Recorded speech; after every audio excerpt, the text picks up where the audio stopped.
friends, and welcome to episode 65 of Did You Bring the Hummus podcast. I'm Kimberly, your host, and I am super excited to be here with you today. Did You Bring the Hummus is a podcast to help you go vegan. Most importantly, we'll talk about how to embrace this meaningful decision with fervor and fun. Episodes post every Monday on your favorite podcast app. Before we get started, I have one very important question for you. Did you bring the hummus? Today, I am joined by Meredith Marin of Vegan Hospitality. Meredith is a vegan entrepreneur with a background in social work and community organizing. She is the founder and CEO of Vegan Hospitality, the largest worldwide professional vegan consultant network and the only company offering vegan hospitality consultant certification.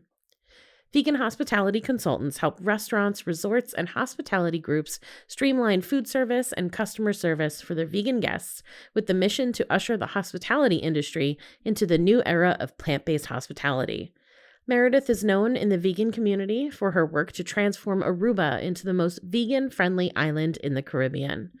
Through her vegan hospitality network and her mindfulness coaching framework, Meredith's mission is to bring entrepreneurship opportunities, community organizing strategies, and mindfulness tools to the vegan community to help vegans become more effective activists and entrepreneurs.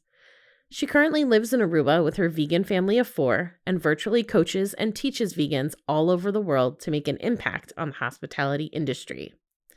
Now, you may remember that both Angelica Williams and Gaz Skur mentioned being vegan hospitality consultants, so I thought it only made sense to have Meredith's episode come next.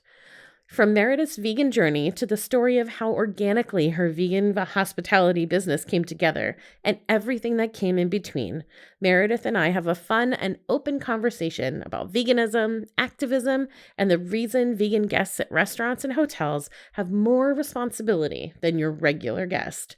Oh, and she's a really fun take on hummus too. Hey Meredith, thanks for joining me. Welcome. Thank you for the invitation. I'm so excited to have this conversation today. We are going to cover so many awesome things. So funny. I feel like that's how every podcast starts, like across the board, not you, but like in general. It's always like, we're so excited for this conversation. But I feel the same way as a listener. Like I turn on a podcast to relax and just hear something new. Mm-hmm. Yeah. So let's get started with your vegan journey. Okay. It's a bit of a long story, so feel free to interject if it goes on too long, because I started as a vegetarian almost 20 years ago. So I was 18 in my first year of college, and I started becoming I really went vegetarian overnight because I had this kind of strange experience where I was friendly with a guy who had an experience. He was coming home on the subway in New York City, and he saw a man walking on the subway tracks, and the guy was deaf and like not hearing the train coming. So my friend went over and grabbed his arms and tried to pull him out, but the train hit this guy and the guy flew across the platform. My friend was like invested in this now, so he went to the hospital to find out what happened, and he found out the guy passed away. And he learned more about his story. He was an immigrant from Bangladesh, a migrant worker who came to send money back to his family. So my friend started a charity for this person's family to send money to Bangladesh. And I found out about this story because he just knocked on my dorm room door and told me about it. And then I just felt so compelled to raise money for this cause. So I started emailing everyone I knew and walking door to door in the dorm and trying to get money. And I think I raised like $30, and it felt like, oh, like that's not enough money. $30, what is that? And I started to think, what else can I do? Because I just felt so outraged that it was like injustice, like this innocent life lost for absolutely no reason. And somehow in my brain at that time, I was like, okay, well, what I could do is stop eating animals because I'm also causing innocent loss of life for no reason 3 times a day, breakfast, lunch, and dinner. And I don't think it was so simple as like that one event caused it, but more so that my brain was just ready for that decision through exploring spirituality at the time, through studying philosophy and taking an ethics course, and also just living out of my house for the first time and being in control of what I was eating myself versus someone else cooking for me. So I went vegetarian overnight, and I wouldn't say I was on a health promoting diet. You know, I was still doing beer and pizza diet like college students can do. Yeah. Um, I was not healthy. Like I went back to my doctor after 3 years of doing this, back to my home doctor, and he was like, "You have high cholesterol. Like you've gained 30 pounds. Like what is going on?" Um, and he was like, "I'm worried about you." I'm like, "Well, you know, I'm in college." And he was like, "No, Right. it's because you're vegetarian. You have to eat meat. You have to go back to eating meat." So I didn't really understand that. My family was worried because of the cholesterol. So I did start to incorporate some meat back into my diet. I think it was like fish or shrimp or something and turkey maybe. Of course, that didn't solve my health issues because we know that that's not how it works. Hmm. So I was on a path toward trying to understand health and nutrition. And around the same time, I met my husband. So this is right after I graduated college, came to Aruba on vacation, met this guy, local guy, at a restaurant. He was the maitre d'. And well, we fell in love and he went to study in the Netherlands. So I left my job and traveled to the Netherlands to live with him. And during that time, I had just a very different experience with food and agriculture system. Netherlands is quite amazing as far as agriculture goes. They're one of the biggest exporters, if not the biggest, of like fruits and vegetables. And they're such a small country, so for the fact that they can do that is incredible. And we would bike everywhere. I had just like a different lifestyle. I was getting healthier. I was biking. I was biking past the farm, so I would see the produce that we could pick it ourselves. But not only the produce, like we were driving past cows and seeing the cows grazing, and like, oh, that's where the milk comes from, and the cheese, and that's where the meat comes from. So during that time, we also started educating ourselves together, watching documentaries, Food Inc., Cowspiracy, all those things, reading books. And the animal ethics journey and the health journey kind of went together, and we both decided to transition. So transition for myself back to vegetarianism after about a year of having broken it. And then eventually that led to a vegan transition over the course of, I would say, like 6 or 7 years. Really, we were like vegetarian, almost vegan, like on that journey for so long because we didn't really make a full connection mentally until I gave birth to our first child in 2016. We had our daughter, and I was breastfeeding her, and I started to realize that that is what we do to cows in the industry. And I'm not the only one in the world who's made that connection. A lot of mothers have made that connection. I think there's a whole community of Mothers Against Dairy Milk. It's like an organization because I was pumping, and realizing that is exactly what happens to cows, but of course on a much bigger scale and a much more traumatic scale, and realizing I don't want to ever do that to anybody else. So in that moment, when I made that connection, I stopped. I just was like, I'm going full on vegan. And it also paired with the exact same time that we moved to Aruba. So that was also 2016. We moved to Aruba, and we were in a culture where it was not so easy to be vegan and not so well understood. So we had to be pretty vocal about our needs. And in order to get them met, we couldn't be confusing people. We couldn't go to a restaurant and be like, I'm only vegan this time, but next time I'm willing to eat dairy, or go to my mother-in-law's house and be like, oh yeah, okay, put the fish on my plate. We'll just like pretend to eat it. Like we couldn't do that, even though like it felt awkward at the time to take such a hard line. But it was the best thing that we could do for ourselves and for, I think, the people around us too, because setting a clear boundary sometimes makes people feel safer, Hmm. for any reason. It makes your relationship better, and it helps people understand how to support you. Yeah, so long journey, but I made it. And I think around that same moment when I felt like, okay, I'm fully vegan, that's also when I became an activist, because I started immersing myself in animal ethics. And I see Peter Singer's book behind you. Yeah. Love it. He was, I mean, even like in college, my first philosophy course, I majored in philosophy, and he was just an idol of mine. I think, yeah, just being able to know all these things, you want to just talk about it. And so right away, as soon as I was like, I'm fully vegan and I'm not going to shut up about it, now everyone has to hear about it. That's a great story. And I love when like we all come to the same place, right? When we're meeting here on Did You Bring the Hummus, we're all vegan. And even though we've come to the same place, so many of us have very different stories, but you and I have so many parallels. So Mm, I went vegetarian overnight. Mine was I was like 2 months away from my 21st birthday, and I got an issue of PETA's Animal Times in the mail, and I don't know why it came to me, but I like you, my brain was just ready for that. And I too majored in philosophy, hence my I remember, I think interest. I heard you say that on another one of your episodes. And yeah, that's so cool. So Yeah. fun. Yeah, it's very rare to meet another philosophy major. Right? But Peter Singer too had such an impact on me. His was the first book I read after I read the issue of Animal Times, and Mhm. it took me until 2015 to go vegan. I'd go vegan for a little bit, and then I'd be dating, and they didn't understand, so I'd be like, "All right, I'll just have pizza tonight," and I was like wavering a lot.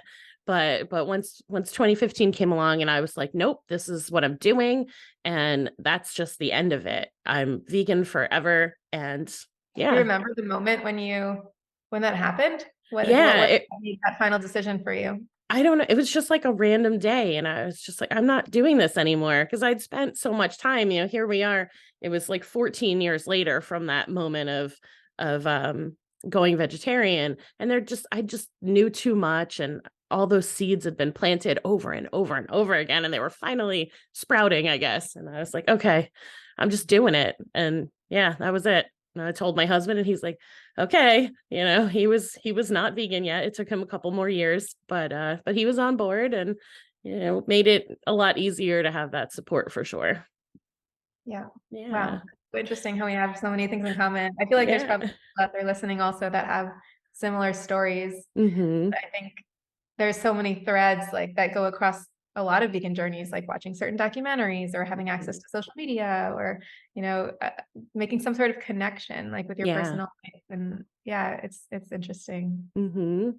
So you went vegan in Aruba, and you were saying how you had to set these boundaries and you had to be really clear. So now there's this thing called vegan Aruba. Can you Yeah. tell us about that? Yes. Yes. And, it happened around the same time because I realized that I needed community in order to do this thing. And I wanted to figure out, am I the only person here that's vegan? How do I connect with other people and show that it is possible to be vegan on Aruba? Because at the time I started telling people I was vegan and they would say to me, wow, that's cool. I would like to be vegan, but I don't think it's possible to be vegan here. The produce is too expensive. It spoils quickly. It's all imported. Aruba is a desert-like climate, so there's not a lot growing here. And um and it and the culture is all meat heavy, like you hear from every single culture, right? But every culture thinks they're unique in that situation. But it's just everyone was telling me it was impossible. So I decided to start an Instagram account to just show people the way I live as a vegan and navigating it and figuring it out. And I wasn't really on Instagram before. Like I didn't really know anything about social media. I wasn't even on Facebook at the time. I just was like, this seems like a good idea. I'm going to post some pictures. And my early Instagram account was so ugly, and you could even scroll back and see, but I was posting pictures of like brown soup and like I probably hummus toast was like one of my first posts too. It was like random pictures of the ugliest food. And I'm sure it tasted good, but my camera quality was horrible. But people still followed me because they wanted they wanted the information. And Yep. it was a time when the aesthetic wasn't as important, I guess. So I started to build a community of people that wanted to learn from me and kind of become vegan. So it wasn't really necessarily vegans following me at the time, but then Mhm. I started to also build a community of vegan tourists who were coming to the island because Aruba has, I think, over 1 million tourists a year. Wow. Way more than the actual population on Aruba. Aruba is a small place. There's only like 150,000 residents. So there were a lot of people who were looking for vegan options on the island and following me because I was also posting about vegan finds, like at the supermarket and restaurants. Um, and eventually I moved into advocacy. So not just posting things about, oh, here's where you can find this, but actually tagging a restaurant and saying, you don't have any vegan options, so I can't eat Mm. here. What are you going to do about that?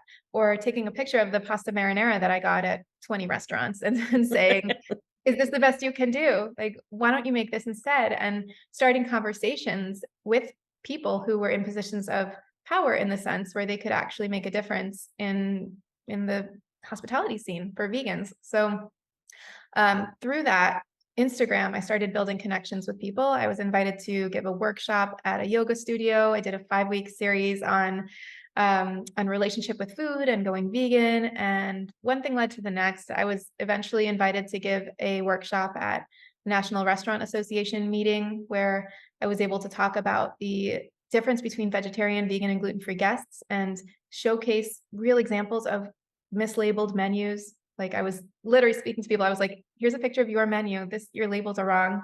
I didn't know who was going to be in the room when I made the presentation, but I was sitting in front of 25 restaurant owners and chefs. And I was showing them pictures of the things that they had served me that were not correct or mislabeled menus.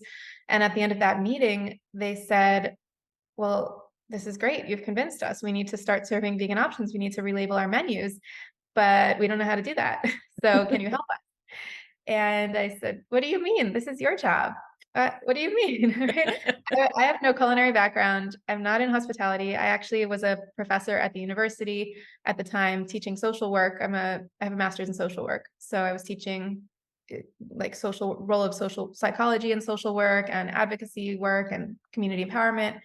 And I didn't really understand why these restaurants were asking me for help. And they said, well, it looks like you know your stuff. You know what's vegan, you know how to label menus, you know how to cook, and we really have no idea what to do. So can you help us? So I said, okay. And the next week after that presentation, I was invited to go look at a menu for a Cuban restaurant that was updating their menu. And I looked at his menu, I gave him some ideas, and then he said, okay, great. Can you go to the supermarket, buy the food, bring it back, and teach my chefs how to cook it? Because they've never seen tofu or tempeh before, and they don't know what to do with it. I said, yes. So I did that. And then we said, okay, well, how are the servers going to serve this food if they don't know what it is or how to describe it? So we better train them too.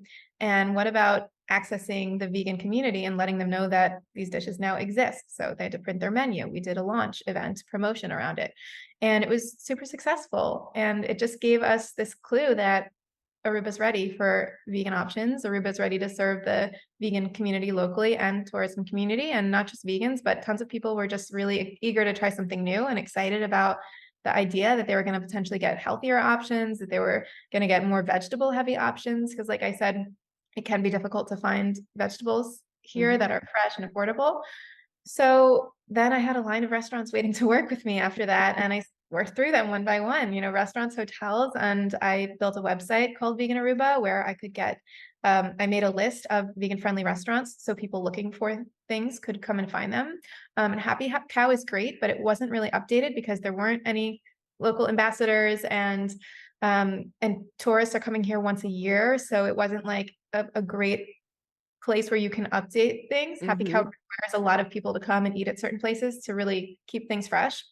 And so I started my own website so that I could actually make sure there were full on details for every listing. And also, I would check with them, are your French fries fried in fish oil? And is this really vegan? Let me look at the ingredients. I wouldn't list anything on the website unless I really spoke with the chef myself. And when I started that website in, I think 2017 or 2018, I launched it. It had 10 places on it. And now it has almost 100. We're about 100. I think we have 99. And it's amazing. It's truly amazing. The criteria for being on that website is you have to have at least one vegan option on your actual menu. It has to be on the menu. You can't just be like, oh, we'll make you something. And many of the places on the list actually have full vegan menus because that's what I do. I go out and I work with the restaurants now and I create vegan menus with them. And I also launched another business out of that. So my main business right now, actually Vegan Aruba is no longer a business. It is a volunteer organization that is run mostly by me. And I continue to do the work in Aruba, and I run my business operations through my business, Vegan Hospitality, which is the more global version of Vegan Aruba, essentially. So the mission is to make the vegan lifestyle accessible and acceptable across the world. So that started in Aruba, and now it is a global movement. And I train vegans to create their own hospitality consulting businesses in their communities so that they can consult and spread this movement. And I also work with my own clients as well to continue to support the hotel industry, the restaurant industry, and really try to make the vegan lifestyle accessible, but also exciting and trendy and I'm not afraid to use the word vegan. And I think that we need to be rebranding the word vegan and making it um, special and cool and making people want to try these vegan options. Yes. Yes. I love that. And I hate when people are like, vegan, don't use that word. Don't call me vegan. I'm like, no, this word is not a bad word. Right. Like, there's the whole plant-based community, right? That's like, we're better than you because we only eat whole food, no process, like whatever. And like vegans only eat junk food. And it's like, no, no, no, no, no.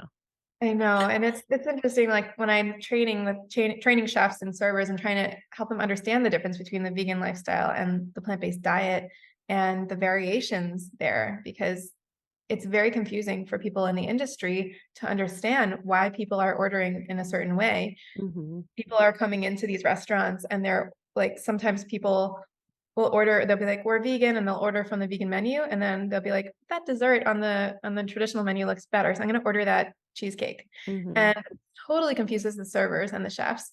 And sometimes people are making exceptions because they're on vacation. So you see that a lot in the more of the touristic communities, like, oh, I'm on vacation, so I'm like, not 100% vegan on vacation, those kind of things. And you see it with gluten-free too. It's not just vegan, it's all the dietary requirements. People who don't have severe life-threatening allergies are making exceptions when they feel like it.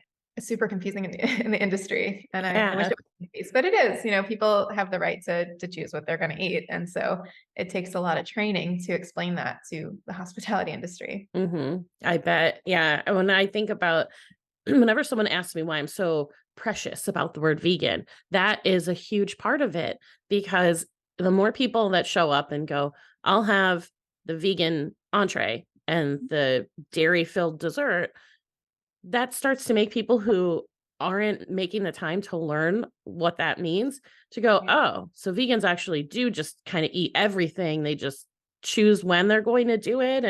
And so then when someone who is vegan comes into a restaurant that doesn't have like very clear guidelines on what their vegan options are, and they ask for something, they're going to be more likely to get a dish that's loaded with cheese or maybe even has like chicken in it, because it just becomes a word that doesn't mean anything. And it's Yeah. so important that this word continues to mean what it means. And if we expand to include more, I think that's okay. Like we go outside of just the social justice with animals, and we include, that vegans also are concerned about social justice for humans. That makes Sure. sense to me. But to make it where the word vegan could make people think, oh, well, if you eat eggs, like, no, we need to make sure that doesn't happen.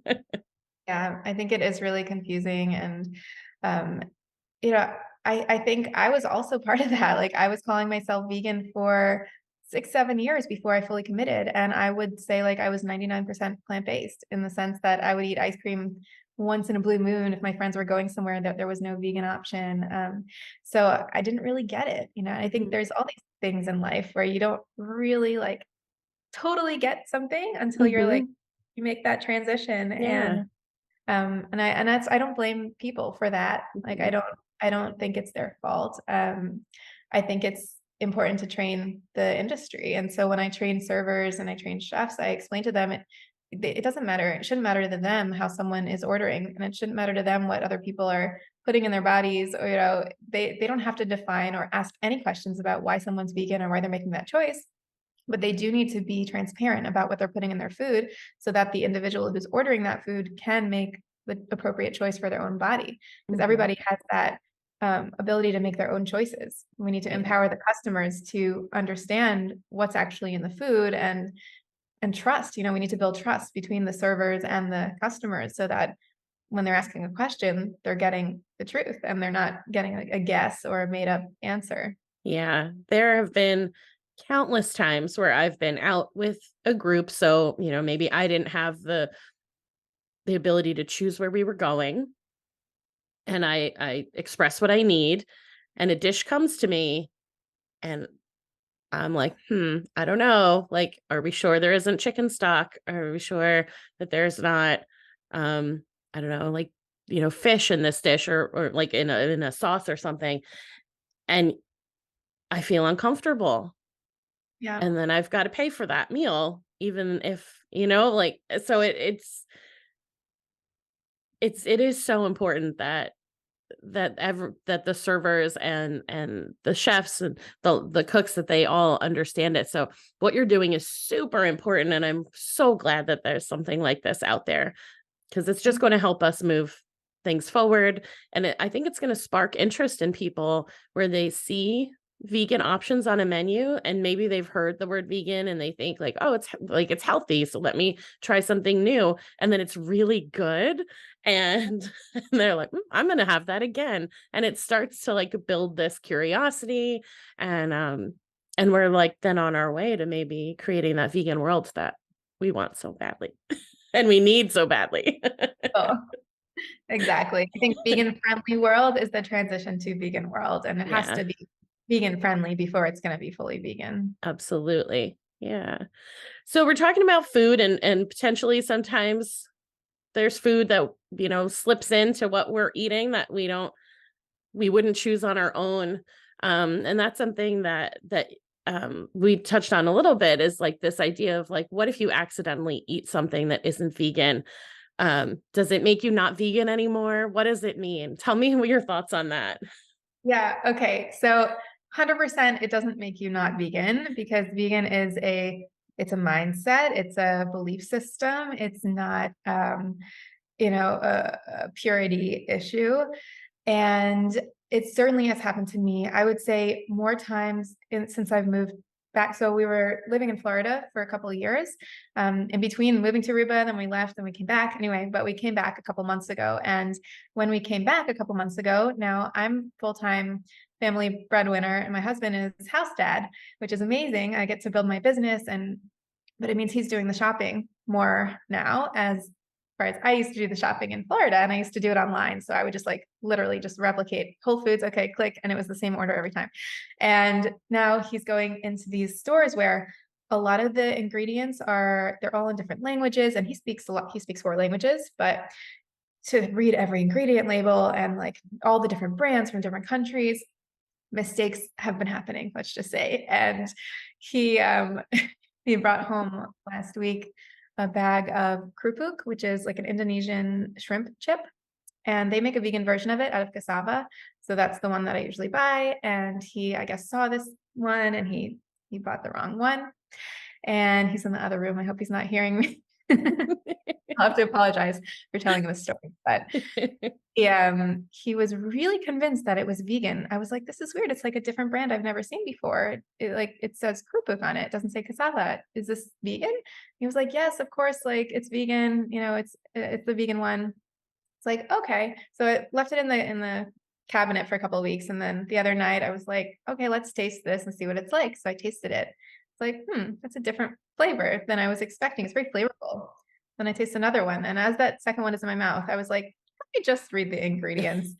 And I see the word for shrimp in Dutch. And I was just like, shoot, that's gross. And I had a very like visceral reaction. Like I literally went to the sink and spit it out and washed my mouth with mouthwash. And my daughter saw this too, and she's like, what happened? And I was like, I ate shrimp.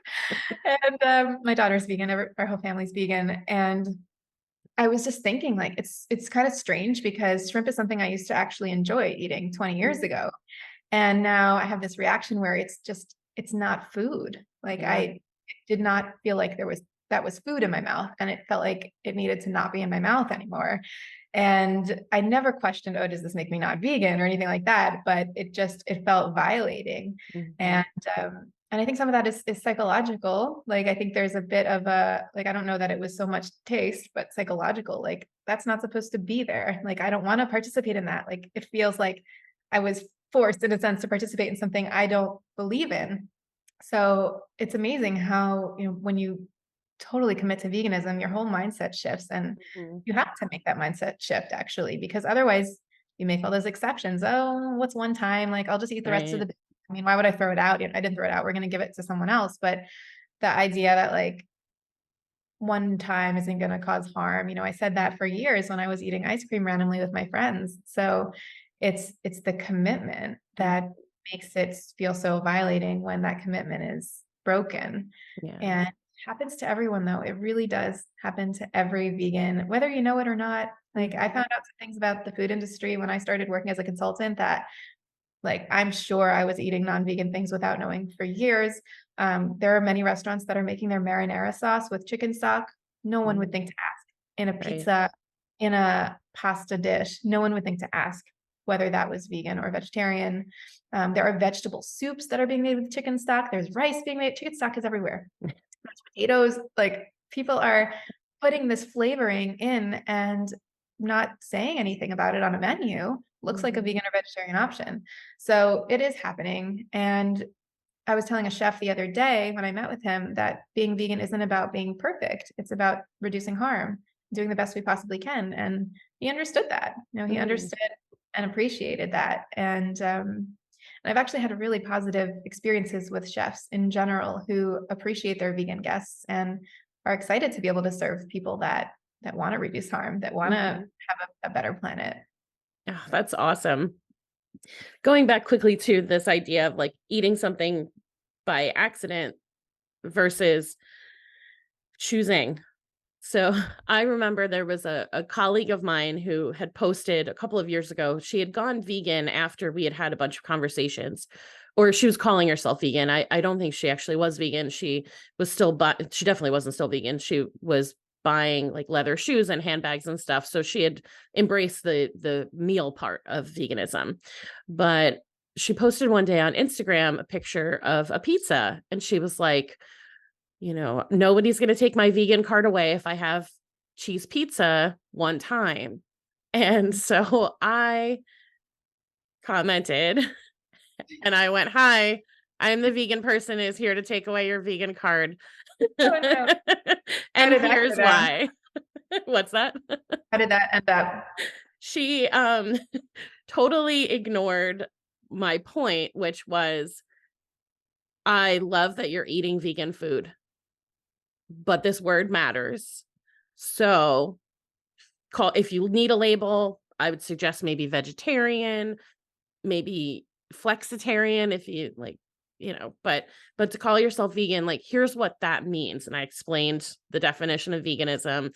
And then she came back with, what about workers? What about this? Like it became, what about the climate? And I'm like, okay, but you eating cheese pizza is also harming the workers and the climate. So yeah, it didn't end well. We're still friendly-ish online. Like she's not a person I would see in my life anyway now, but Mm. yeah, I sat with it though for probably longer than I should have, thinking, do I comment on this? Do I let her know? And I think I could have handled it differently.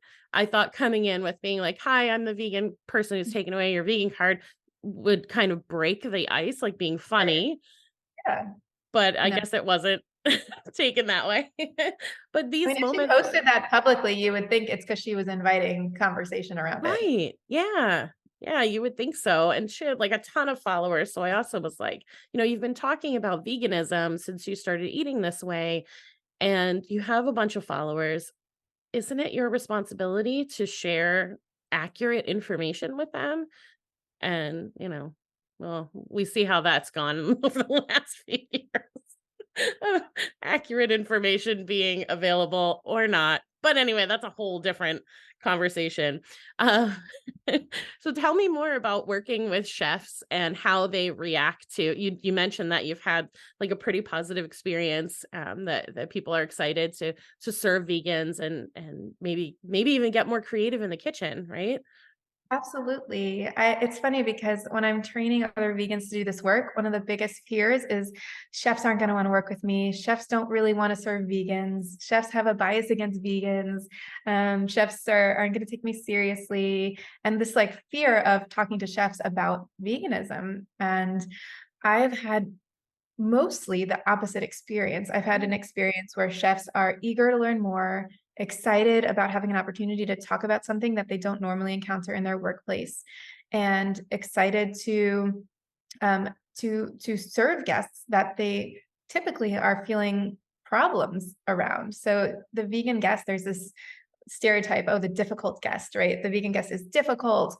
And anyone with a dietary request that is off menu, I think would be perceived as difficult. And I try to flip that script that, okay, it's not the guest that is difficult. It's that you're not prepared to serve that guest. And that is a difficult thing to do. Mhm. Obviously, like someone came to your dinner party and you weren't prepared to serve them, that would ruin your dinner party. So of course it feels difficult, but it doesn't have to be that way.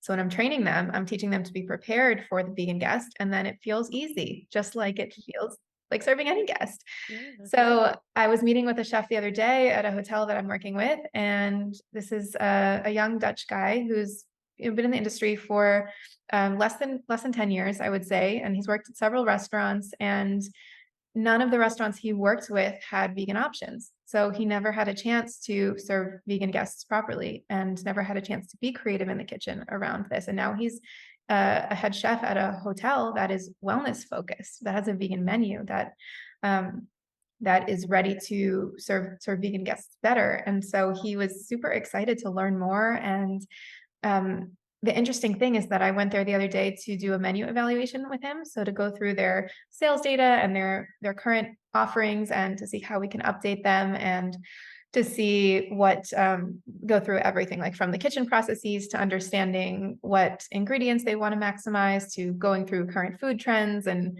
what are people going to enjoy eating. But when I asked him what questions he had for me, the questions were, why did you go vegan? Tell me about what happens to cows in the dairy industry. Is it true they have to stay pregnant? How do they get pregnant? What happens Wow. to the baby cows? I heard they don't give them the milk. So what milk do they give them? Um, all sorts of interesting questions about animal welfare. And it just it's not necessarily what you would expect that Yeah. conversation to be about, but I love having those conversations and I'm very honest. And I think that vegans sometimes feel like, okay, chefs aren't going to care about this because they're profiting off of animals' bodies and their byproducts. And so why would they care to learn about this? But chefs are people too, and they have compassion. And potentially when they got into this industry, it was a different time in their life, a time when they maybe just didn't have that knowledge or awareness of exactly what was going on in animal agriculture. Or as far as like health, there are a lot of people that believed that you couldn't even survive on a vegan diet. You couldn't be healthy on a vegan diet.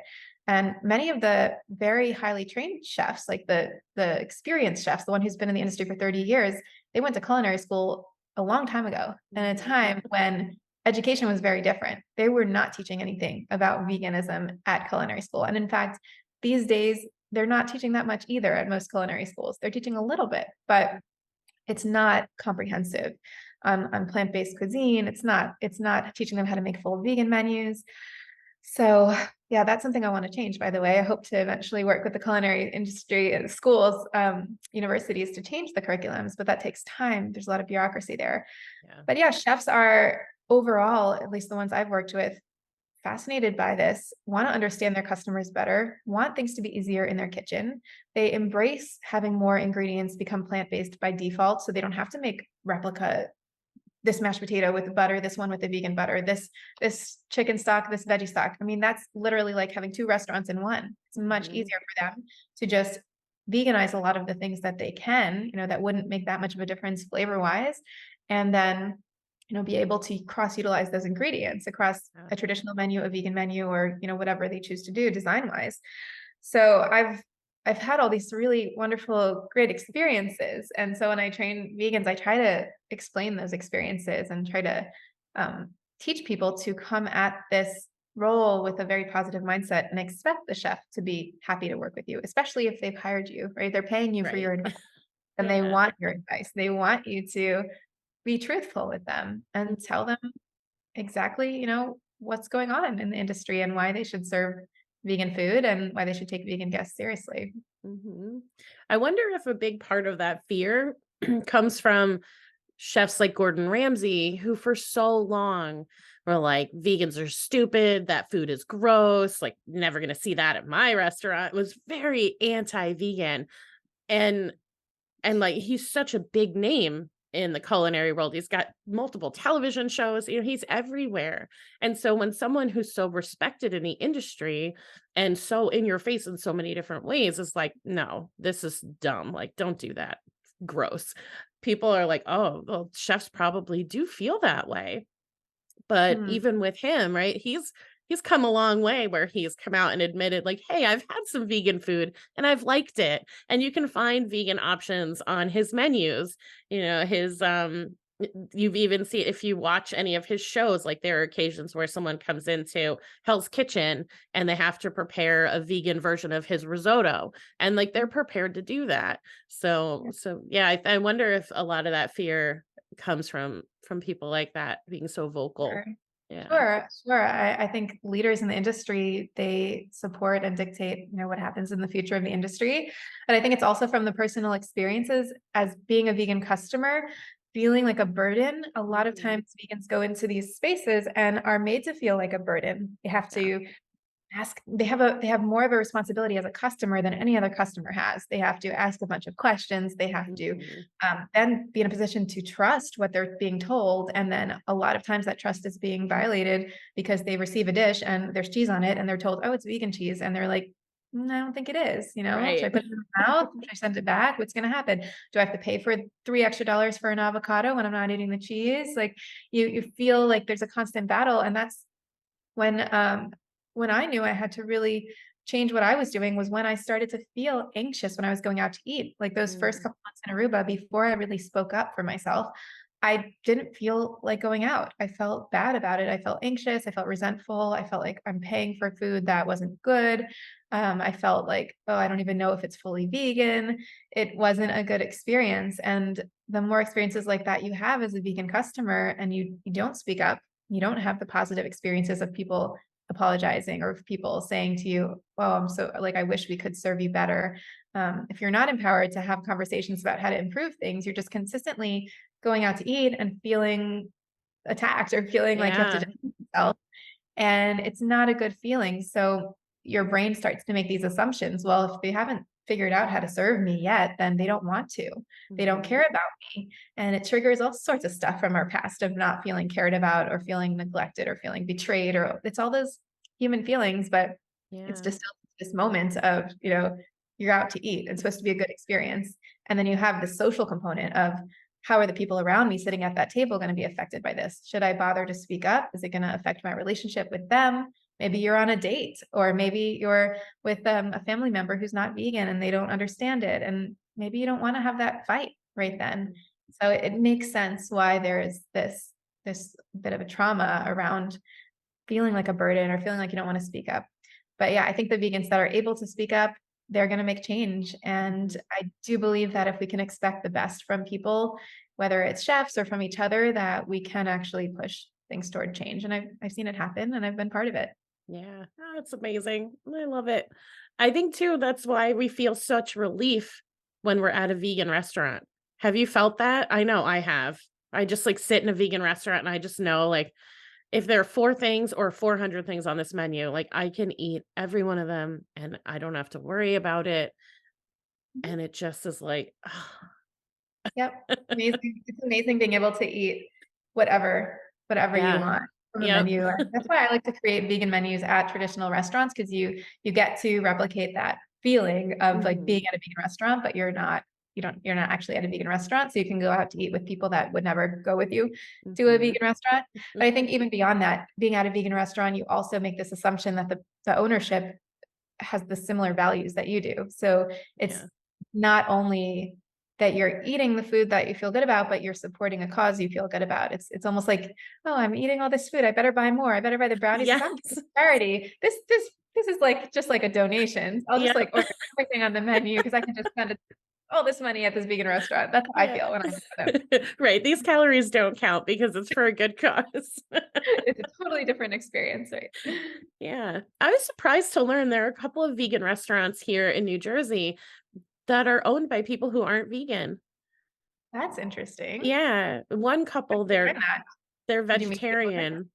My that? Okay. parents went, and, my mom is vegan, my dad's not, and, the owners are around the same age as my parents, so they felt, like, really comfortable just having a conversation with people that they, had just met, and my mom really loves the food there, so she was just striking up a conversation, and the couple mentioned that they are vegetarian, but their entire menu is vegan. They don't offer, dairy, cheese, or anything even as an option. So I thought that was really fascinating, and Huh. I hope to go back. I hope to go there myself and ask more of those questions, like why, is this? Right. Yeah, it's just it's really interesting. Yeah. Is really interesting. I've heard that before. We have in our network a consultant who I trained. She's also a baker, and she has her own bakery in South Africa. And she advertises herself as the first fully vegan bakery owned by a vegan owner. So, implicating that there's other vegan bakeries, but the owners are not vegan. Mm. I wonder what the motivation is. Is it like that hopeful thing? The whole time I was vegetarian, I was like, I'm going to be vegan one day. I knew it was going to happen. I just was putting things in my own way to not make that choice and just do it already. I wonder if it's that. Well, anyway. You'll find out. You'll ask them. Yeah, I definitely will. So what about as a vegan going to a restaurant that isn't a vegan restaurant? How do we deal with the places that aren't taking our requests seriously? Yeah, I think it's good to start by determining who is it that's not taking the request seriously, because I hear this a lot from vegans, like this question of what can I do? Like what is in my power to do? And I think oftentimes vegans don't get past just speaking to the server. So they're talking to someone who really has no control over the menu, over what comes out of the kitchen. Really, they can't do anything. And they're just at this roadblock of, is this vegan? Well, I don't know. I think so. It came out of the kitchen, right? Or can you make something vegan? Well, yeah, I guess the chef might be able to make something. Or they're like, no, what's the menu is the menu. So I think the best thing to do is to ask to speak with the chef or the manager and have a conversation. But really, a lot of this has to happen before you show up at a restaurant that is not vegan friendly. Because if you're going to a restaurant that has nothing vegan on the menu, you're taking a risk. And it's for me, it was a game changer when I started calling restaurants in advance. And because I was encountering this a lot, because there wasn't anything on menus in Aruba when I first moved here. Like literally the only thing for vegans was pasta. And a lot of restaurants didn't even know that the pasta, like a lot of their pastas were vegan, but because pasta is normally vegan, but they didn't even know that. And even the chef I met with last week, he literally asked me, I was like, you could do shrimp linguine, like have a shrimp linguine. I was like, you could do a vegan version of that using the same pasta and using vegan shrimp. And I was like, but is the pasta vegan? I was like, why wouldn't it be? Like, are you making it fresh here with like eggs? No, you're buying it from a store. It's wheat, like wheat.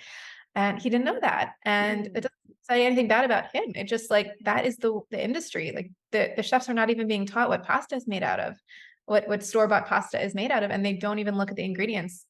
And a lot of times they're actually getting like they're ordering bulk ingredients where the labels aren't even there. So he mm, even asked me, like, they have a just egg, the liquid just egg. And he's like, but what is it made out of? Because I just got a white bottle, like I got a white carton and it has no ingredients label. mm. And the chef is going to take the time to go look that up online. What is this made out of? Like, that's a lot of effort Yeah. is that on their own. So it helps to call in advance and let them know you're vegan. Let them know, like, do you know what that means? Because they Mhm, might be like, sure, vegan, we serve vegans, and they really are thinking gluten-free. So if they say mhm, on the phone, okay, we serve vegans, you say, great, what do you normally serve them? Because I don't see anything on your menu.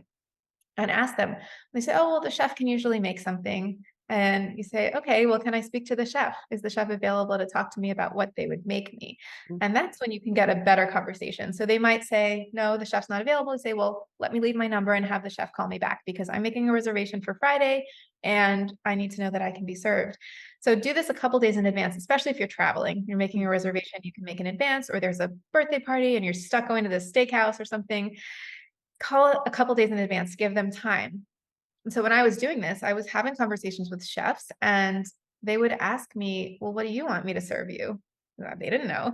And I was like, wait, I have to come up with my own meal now. Let me look at your menu and figure out what you can make. And I'd be like, well, they'd be like, well, I have grilled vegetables. Okay, what's the protein? And then I would have to explain, go to this store, buy this tofu. Here's how you cook it. Here's what flavor sauces do you have? And eventually I started to get some good meals and I started to take pictures of them and post them on Instagram and tag the chef and encourage other people to comment and say, please put this on your menu. mhm. And that was like the start of some of my restaurant advocacy, but it took having conversations to get them to take me seriously, because otherwise they're just tossing together a pasta as quick as they can, or a grilled vegetable platter, and you're never going back there because the meal was terrible. And so they don't see you again. So why should they take you seriously if you're not a loyal customer who's coming continuously and spending money at their restaurant? You're like oh, let me just get through this. Like, let's get through it. And then you can go away now and I don't have to ever see you again. So you have to be kind of persistent and build relationships if you want to be taken seriously, because they need a reason to take you Yeah. seriously.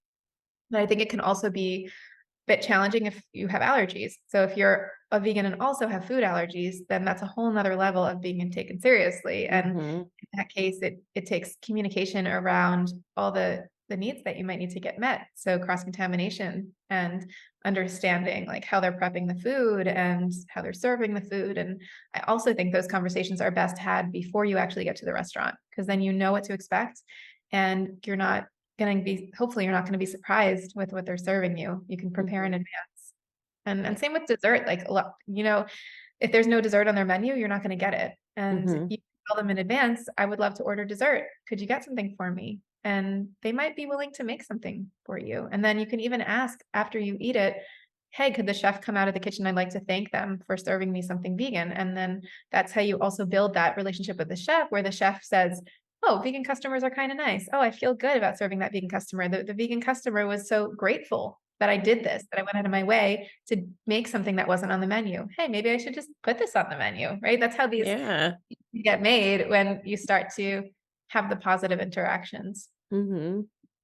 I've had an experience where my husband and I were ordering in, and he was so concerned that there'd be cheese on my pasta because it had happened before. So he put in the order notes dairy allergy. Yeah. So the pasta should have been like with a marinara and like tomatoes, broccoli, and spinach. So I got the dish and it was just the marinara. And I've noticed that sometimes when you specify not this, they take away so many other things. It's That like, might have been prepped with butter. They might have already prepped the butter, because a lot of times they're prepping components of meals in advance, like hours in advance, so that they can create things a la minute when someone orders it.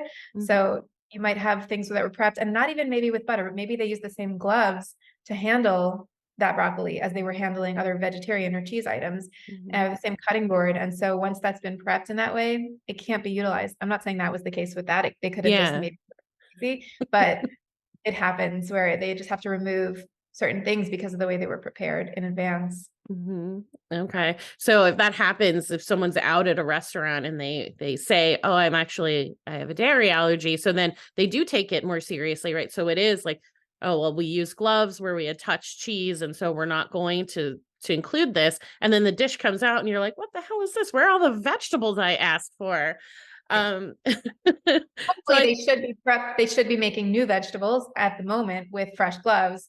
Like that would make more sense, not to just mix the vegetables, but I guess it depends how busy they are and how innovative they are in their thinking. Yeah. Yeah. So I think it's good for us to remember, like, it's okay to ask questions. And yeah, sometimes we're going to be at a place where maybe they're not open to it in the moment, during the rush, things are really crazy in the kitchen and maybe they can't stop and take a moment to think about, what is this person sending their food back for? What are you talking about? But I think, as unnerving as that can be sometimes, that those of us who are like, okay with like, all right, we'll just see how this goes, like to ask the questions and plant those seeds. Take one for the team. Yeah. I mean, I also want to encourage people not to write negative reviews right away, because that deters them from caring about the vegan guest experience and making it better. It's strange, but it's like a human response to feel rejected. When someone's writing a negative review, you feel rejected by them and you're like, oh, that vegan person rejected me. Well, I guess we're not going to want to serve vegans anymore. So I give 3 strikes and you're out. Right. I try, and I'm close to it with a restaurant here right now where they advertise this vegan special, ordered it, paid for it, took it takeout, and I opened up one of the boxes and there's a hard-boiled egg right on top of it. like, what is this? Threw it out. And then we had to call them and be like, okay, there was 5 boxes. The other 4 boxes, are those actually fully vegan? Because now I don't trust anything. And they assured us, yes, it is. Yes, it is. Okay, fine. And the food was delicious. So we went there in person to eat there in person a couple weeks later. And again, ordered like 5, it's an Indonesian place, ordered like 5 dishes and really good. And on the 5th dish on the bottom, like it was like a coconut tofu curry. As in like getting to the bottom, there were 3 pieces of fish, like Ah, in white fish. And I was like, this is fish. This is not vegetables. Send it back. And the waitress apologized. So sorry. And I said, I'm a consultant. I can train your staff to not have these issues. Let me do that. She said, okay, I'm going to talk to the owner. Went back and forth with her. Oh, the owner is like, doesn't really care. Like, that's interesting. Because what if I was allergic to fish? Like I could have been in the yeah. hospital. So then I see them again, post vegan special Thursdays, like full vegan special. And the picture that they used in their advertisement had an egg on it. It was the hard-boiled egg Oh on it. no. So I messaged this woman because now we're on Instagram together. And I'm like, you realize this restaurant is advertising vegan option, but it's not. And she's like, I know, I already told the owner about it. I saw the advertisement too. And he said, so what, when they order it, we just won't use the egg. We'll just have them order it without the egg. It's like, wow, they're really missing the point. So I don't Yeah. know if that's the third strike, but for me, I haven't written anything negative, but what I did is I have them listed on my website because they do have on menu vegan options, but I have a note that says, eat at your own risk. We've had issues here related Yeah. to food. And also I wouldn't eat there again until they agree to a training. I'm not going to personally eat there because I don't want to have that experience again. And Hmm. that's a restaurant that doesn't take things seriously. So I've had a very small handful of those kind of experiences with restaurants. And I think if you're going to be at the point where you're going to write a negative review, it's because you've totally given up on them and you're never going to go there again. And you want to actually deter people from going there because they don't take it seriously so badly that they won't care if someone gets hurt or someone gets the wrong meal, and you really want people to not go there. But in Hmm. any other case, if you feel like there's potential for change, you feel like they need to make some changes, you don't want to deter people from going there. You actually want people to go there and be more vocal about it and have these experiences so that they can learn from them. So it's like that fine line, and everyone has to find out what their boundary is. But for me, it's usually the third time or the third mistake, or if I hear very clearly, like we don't care about this. Hmm. Yeah. I think here's where things like Facebook groups that are vegan specific and local can be really helpful, because I know that in the local vegan groups I'm in, someone will post like that something like that happened. They had, an animal product in what they were told was a vegan dish, and they like are bashing the place. And a lot of people will say, hey, you don't need to come here and say this. Like, why don't you tell us what happened and encourage us to call there and be like, hey, I'm coming and this is what I'm looking for. Are you able to accommodate me? Or I heard this happened and I'd like to make sure that my meal is vegan. And so people will kind of come together and they'll be like, all right, this place has the potential to offer really awesome vegan options. What if we all just started asking for that? So instead of like, yeah, bashing a restaurant, not giving them a chance, like, connect with your local vegans and be like, we can change this here. Let's let them know that we matter and that we want this, and then see how they react. And if Yeah. they do go, no, thanks, that's too much work, then go ahead and leave that negative review or go back to the group and bash them a little bit more. Right. Right. But giving them a chance. I agree with Yeah. you. Yeah. Meredith, this has been an amazing conversation. So I was right at the start that it was going to be awesome. But I've Yes, got, I love it. I love it. It's fun to get into the details. I feel like we got into a lot of details. yeah, I've got one more question for you. Okay. Share your favorite hummus or your favorite way to eat hummus. So, Kimberly, I ate hummus this morning for breakfast in Yeah. preparation for this interview as I woke up with hummus on my mind. And actually, I made it fresh yesterday. So, I've been making butterbean hummus. Have you ever had Ooh, butterbean hummus? no. It's like the new trend. It's, if it's not, it will be after this episode. That's So right. butter beans are lima beans and they're like very creamy. Mm, And when you blend them, it's just the same hummus recipe you would make, but instead of chickpea using the lima beans, it is so super creamy, and you don't get that like like some people think you need to take off the chickpea skin to make Mhm. creamy hummus, but for this, you absolutely don't need to do anything because the butter beans are so creamy already that you just blend everything up and it's just like this silky spread. Mm. So I had that for breakfast with some tomato on top and some sea salt, and so good. So that's my new thing. But I also love making colorful hummus, like beet hummus is really Mhm. fun. So Sun-dried pretty. tomato hummus. Yeah, I got back into making hummus. I fall into like patterns of store-bought hummus, homemade hummus, and I forget for like years at a time that I can make my own hummus in 5 seconds. And it's a really strange phenomenon, but especially when I live in the US, it's cheap and easy to buy hummus. And then when I moved back to Aruba, I was like, oh my gosh, hummus is like $6. I'm not gonna buy that. I can make it myself for way Yeah. cheaper. So I started making it myself again. And yeah, I'm loving using the butter beans now. I think I'm gonna keep doing that and maybe experiment with other things. I also saw a recipe for red lentil hummus. I don't know if you've ever tried Ooh. that. Like No. you just cook the red lentils and then blend them. Yeah, you can put anything in. As long as you have the tahini, you can put Mhm. anything and it comes up tasting like hummus. So that's So my next exciting. recipe to try. Awesome. I am going to try those 2 as well, as anytime I've made hummus, because I still haven't found that it comes out really great every time I make it. It's very hit or miss when I do that. I'm still like working out with the chickpeas. I haven't expanded beyond that just yet, but I'm going to now. Yeah, well, butter Yeah. beans is going to be a revelation for you because it's Yes. so easy. It's easy to get that texture right. I mean, you literally just like pop them out of the can and rinse them and put them in. So That it'll be sounds good to me. let me know how it goes. I will for sure. Meredith, thank you so, so much for joining me today. Of course. Thank you for this conversation. I'm excited to share it. Welcome back. Do you feel more empowered than ever to ask for exactly what you need next time you're dining out? Are you a vegan who's excited to explore Meredith's hospitality consultant program? Meredith offers rolling admissions. Check out her website in the show notes for more information on how to apply.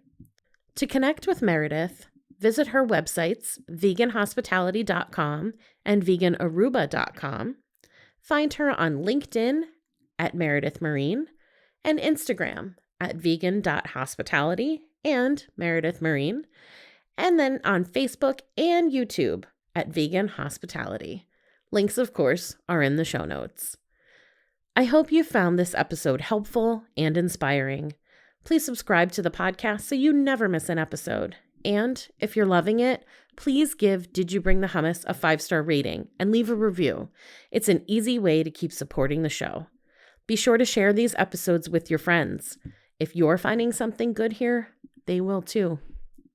If you're a vegan or know a vegan who would be a great fit for the podcast, follow the Be a Guest link in the show notes, fill out the quiz, and I'll be in touch. I also have a freebie up on my website. Sign up for my mailing list and get a PDF of 3 amazing vegan recipes. Follow me on Facebook and Instagram at Did You Bring the Hummus, and visit my website, didyoubringthehummus.com, for more information about me, updates on what I'm working on, new podcast episodes, and all things vegan. Finally, I would love to hear from you. What do you need help with? Is there a topic you want to hear covered on a future episode? DM me on Instagram or send me an email at didyoubringthehummus@gmail.com. Thanks for listening.